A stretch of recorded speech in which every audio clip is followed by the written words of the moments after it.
Gente, então nós vamos continuar com a nossa leitura aqui da Gênesis, não é? Lembrando que os dois últimos atributos, não é, que nós falávamos, Deus soberanamente justo e bom. Lembrando que justiça e bondade, rememorando aquilo que falávamos, não existe uma palavra para descrever isso, não é? Mesmo porque não dá para separar justiça e bondade de Deus.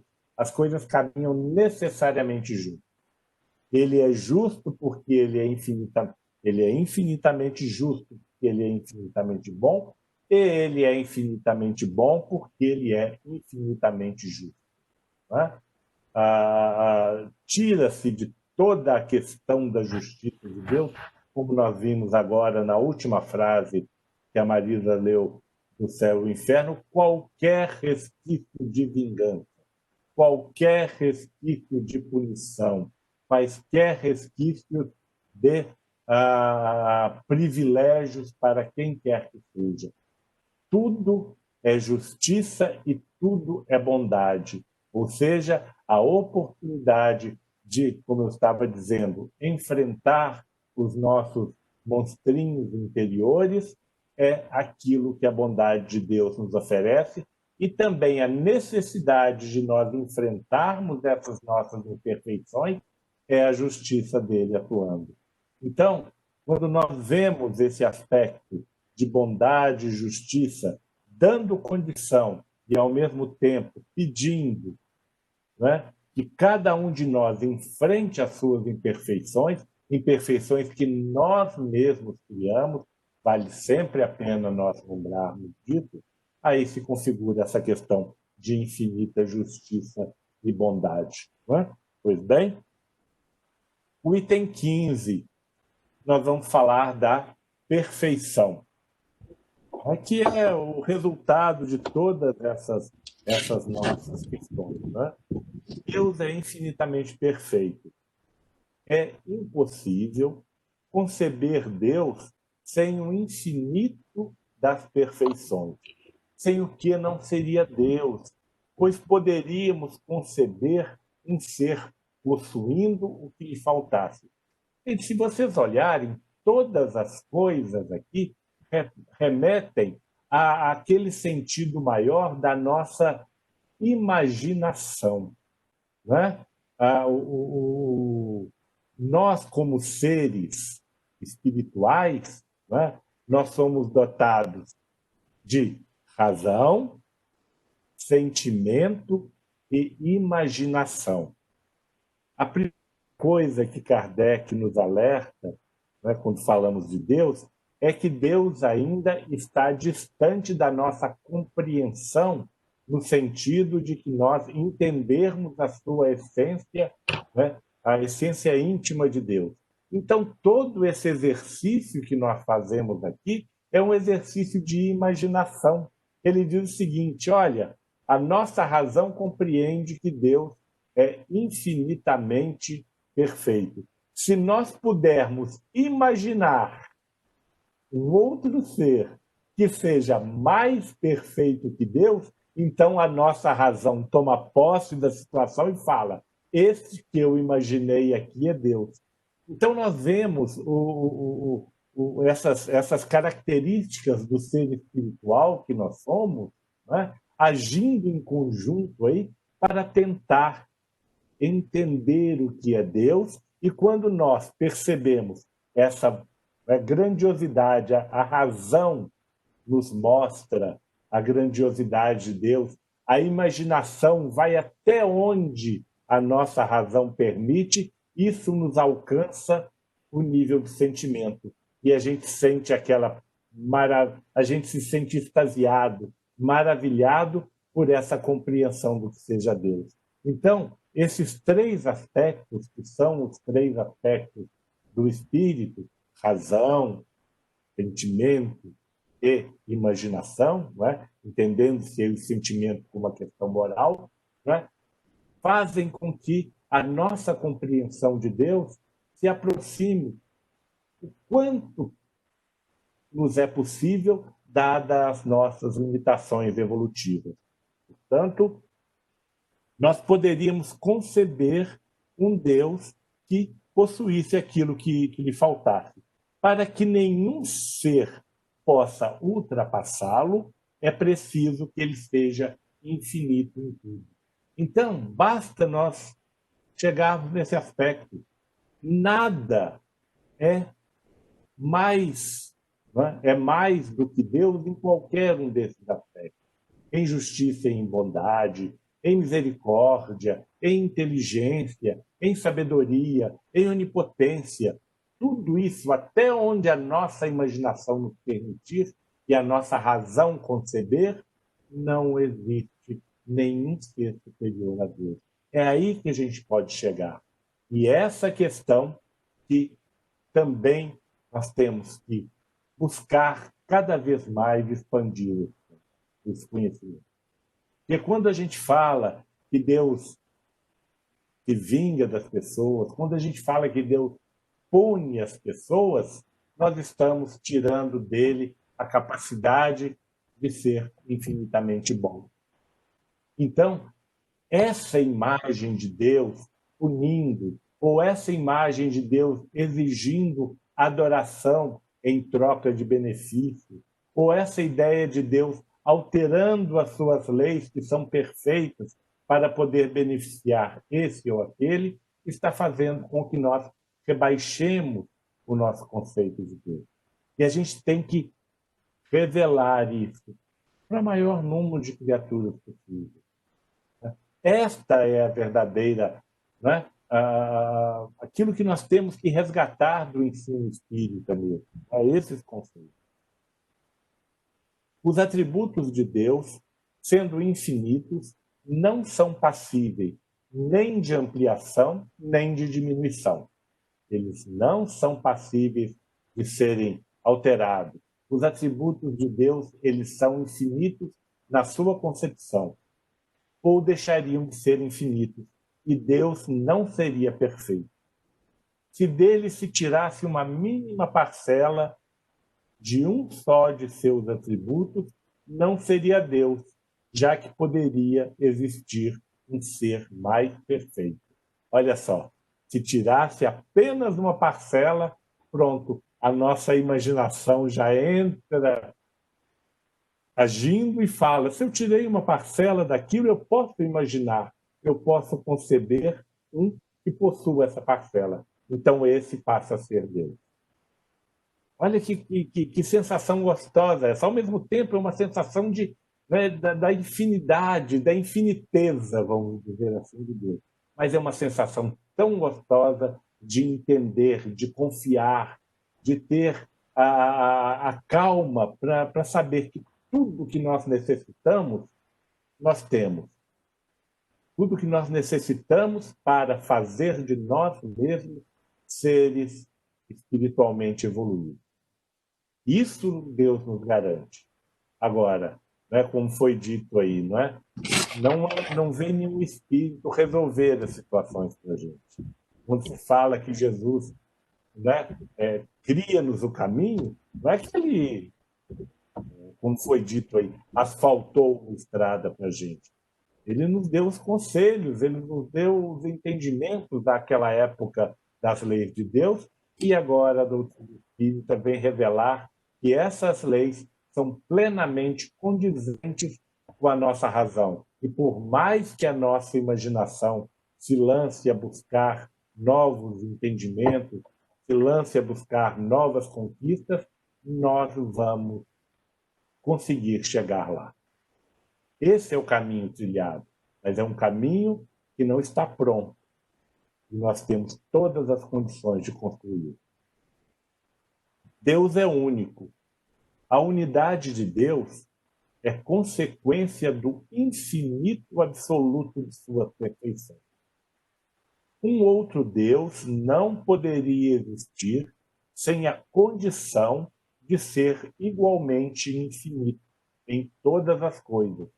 Porque se houvesse entre eles a mais ligeira diferença, um ser inferior ao outro, subordinado ao seu poder, e não seria Deus. Se houvesse entre eles igualdade absoluta, haveria para toda a eternidade o mesmo pensamento, uma mesma vontade, o mesmo poder. E, portanto, acabaria tudo sendo, pelo nosso entendimento, um único ser. Assim, confundidos em sua identidade, só haveria, na realidade, um só Deus. Se cada um tivesse atribuições especiais, um faria o que o outro não fizesse. E então não existiria entre eles uma igualdade perfeita, já que nenhum nem outro teria a soberana autoridade. Gente, quando a gente fala de Deus ser único, né, aqui vale um parêntese, esse conceito de Deus único, nós sabemos que é antigo, não é? Reside na consciência humana, na consciência da humanidade. É claro que, se nós olharmos como o desenvolvimento da sociedade, o desenvolvimento da cultura humana se deu, em alguns pontos da nossa história, surgiu essa noção de Deus ser único. Não é? Surgiu no Egito, muito tempo antes de Moisés, surgiu também, talvez Moisés tenha tido contato até mesmo com essa noção egípcia de um Deus único, mas o que se havia na época era um único Deus para se adorar, era o sentido religioso. Né? Só vamos adorar um único Deus. Mas, ao mesmo tempo que esses povos, fechados nas suas culturas, adoravam um único Deus, eles diziam: nós adoramos um único Deus. O nosso Deus que é único, é maior do que o Deus dos outros. Então, ao mesmo tempo que tinha esse conceito de unicidade, havia um conceito muito egoístico de que o Deus era a propriedade daquele povo. Não é? Se nós vemos aí na tradição religiosa judaica, nós vemos expressões como essa. Não é? O Deus, ele falava, o Deus dos nossos pais, o Deus de Abraão, ele é maior que o Deus dos outros. Então, eles só adoravam um, mas o deles era sempre maior que o dos outros. Não passava pela consciência deles que aquele ser que eles adoravam como Deus único também era o Criador de todas as coisas, também era o Pai, né, de todos aqueles, inclusive dos seus próprios inimigos. Esse conceito foi o conceito que Jesus nos trouxe, né? E depois esse conceito maravilhoso aqui de Deus como não como algo sobrenatural, mas Deus como o grande agente da natureza. Não é? Deus não é mais sobrenatural, Deus não é mais uma hipótese, mas uma realidade na nossa vida. Tudo bem, pessoal? Posso prosseguir? Foi a ignorância do princípio, é o item 17, não é? Foi a ignorância do princípio do infinito das perfeições de Deus que engendrou o politeísmo. Lembrando que o politeísmo também são aquelas tradições religiosas antigas que ainda persistem em algumas culturas, né? Sobretudo em algumas culturas nativas, né? E em algumas religiões mais tradicionais. O politeísmo é aquele que diz que há diversas divindades, cada uma delas responsável, ou cada uma delas conduzindo determinados aspectos do universo. Não é? Então, haveria divindades relacionadas às coisas materiais, divindades relacionadas às questões de vida e morte, divindades relacionadas aos aspectos do interrelacionamento entre as pessoas, das disputas e de todas essas coisas. Não é? Então, engendrou o politeísmo, culto de todos os povos primitivos. Eles atribuíam um caráter divino a todo poder que parecesse estar acima da humanidade. Mais tarde, a razão levou-os a reunir esses diferentes poderes em um só. Então, quando os homens entenderam a essência dos atributos divinos, removeram de seus símbolos as crenças que os negavam. Então, a gente tem que recuperar esse conceito de Deus. A gente tem que recuperar, inclusive, essa noção de que Deus não se vinga. A gente tem que recuperar a visão de que Deus não está aí para ser manipulado pelas nossas oferendas ou pela nossa adoração. Deus não se movimenta à custa de nossas promessas, de nossas ofertas. Deus oferece-nos a todos, indistintamente, leis infinitamente misericordiosas, perfeitas, justas. E é nesse maravilhoso universo que nós nos movimentamos, sendo responsáveis pela construção do nosso futuro. Em resumo, item 18, em resumo, Deus só pode ser Deus, novamente aí, a imaginação trabalhando com a razão. Deus só pode ser Deus sob a condição de não ser ultrapassado em nada por nenhum outro ser. Caso contrário, o ser que o ultrapassar, seja no que for, ainda que apenas na espessura de um fio de cabelo, seria o verdadeiro Deus. Por isso, é preciso que ele seja infinito em todas as coisas. Ele é infinito nos seus atributos, mas Deus não é o infinito. Né? O infinito é o conceito que a nossa imaginação aplica para poder suportar aquilo que a nossa razão ainda não entende. Aquilo que a nossa razão não consegue ainda dimensionar, nós temos essa coisa maravilhosa que é a imaginação que vem em nosso auxílio. Né? Então, é importante nós notarmos que, quando falarmos de infinito, não estamos falando que Deus é o infinito.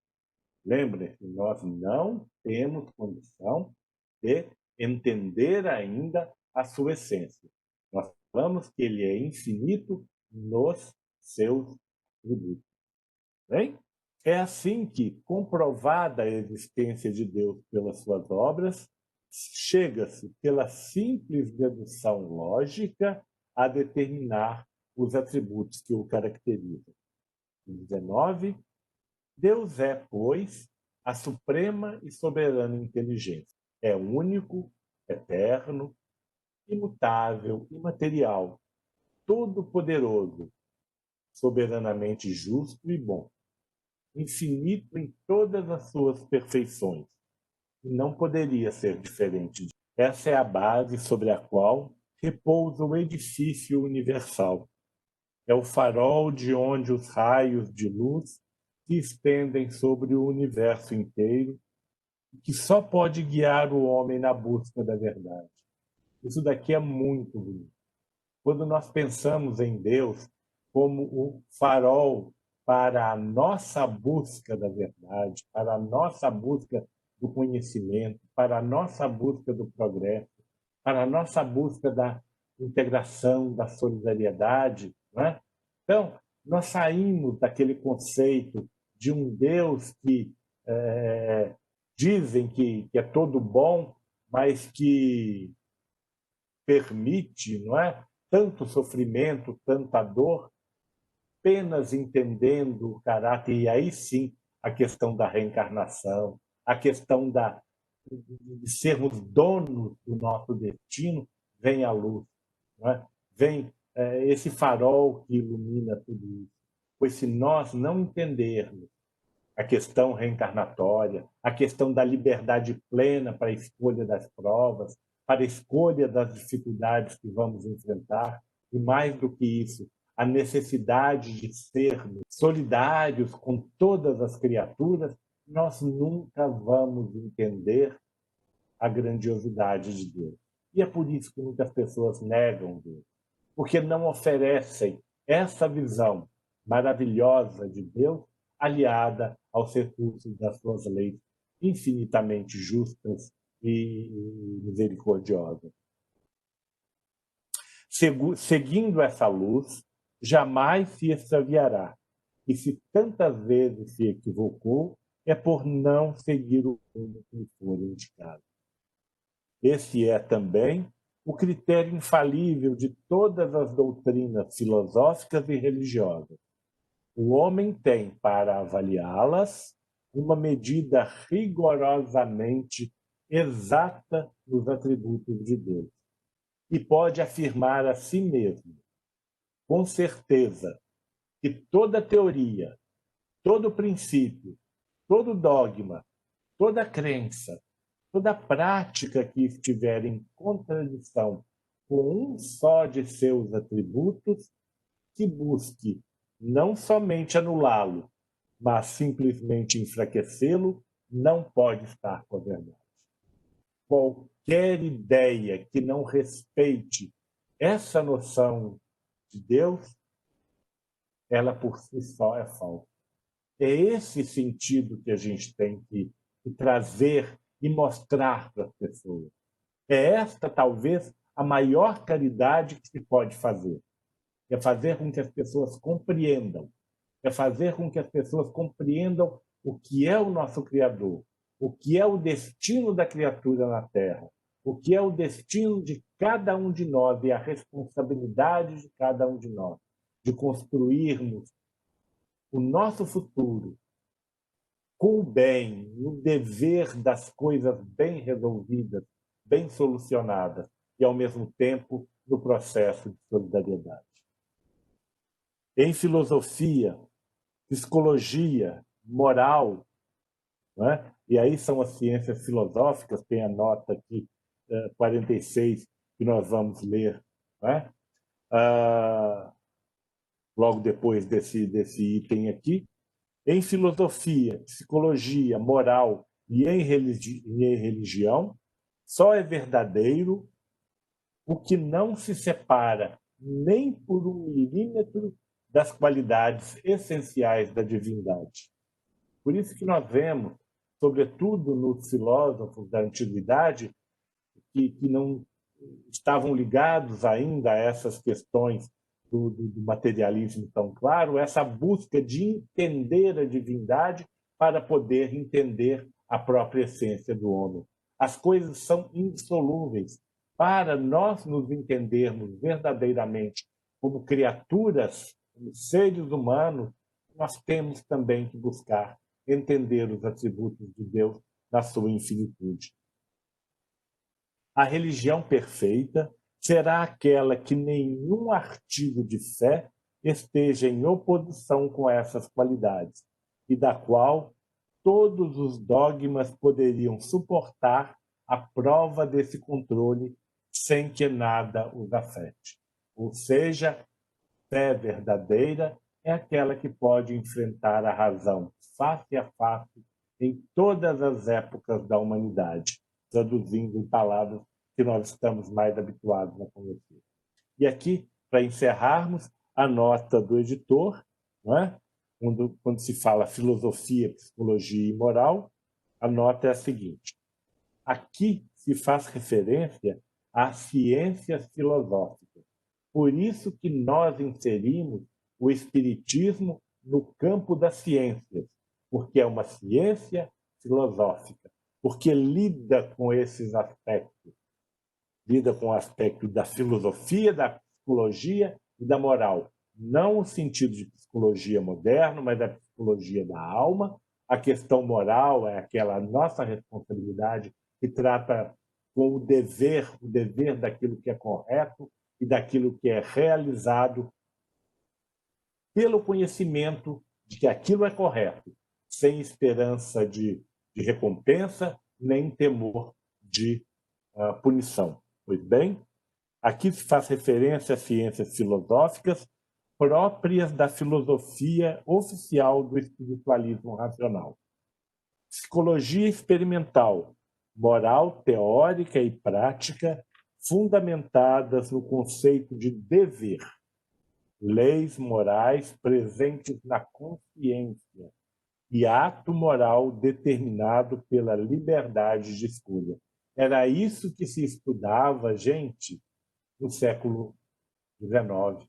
Era isso que depois a reação materialista de um lado e o fundamentalismo religioso de outro e a própria os próprios condicionamentos das pessoas que se lançaram ao espiritismo fizeram esquecer esses conceitos, conceitos plenos de autonomia, de responsabilidade, de olhar Deus não como algo sobrenatural, mas como agente soberano da natureza. São conceitos que nós temos, sim, não apenas que resgatar para nós, mas que buscar formas de resgatar e de entregar esse conceito a todos aqueles que nos sentem. Realmente, todo o conjunto dessas ciências tinham como referência os atributos definidos na Teodiceia. A Teodiceia, exatamente, era a ciência que na faculdade, nas escolas, estudava os conceitos de Deus fora da religião. Estudava-se os atributos de Deus como agente soberano da natureza e não fechado num conceito religioso. A religião, às vezes, quer se apropriar de Deus e cria dogmas e traça o Deus de acordo com seus próprios interesses. Deus não pertence à religião. Deus é o agente supremo da natureza. Segundo Kardec, a religião, para ser perfeita, deve seguir o mesmo compromisso conceitual, não se aceitando um Deus vingativo, que concede privilégios ou que castiga eternamente, mas sim agindo por leis e renovando oportunidades. E essa frase aqui é exatamente, né, coincidência ou não, aquilo que foi lido pela Marisa no último trecho do Céu e o Inferno. E nós aqui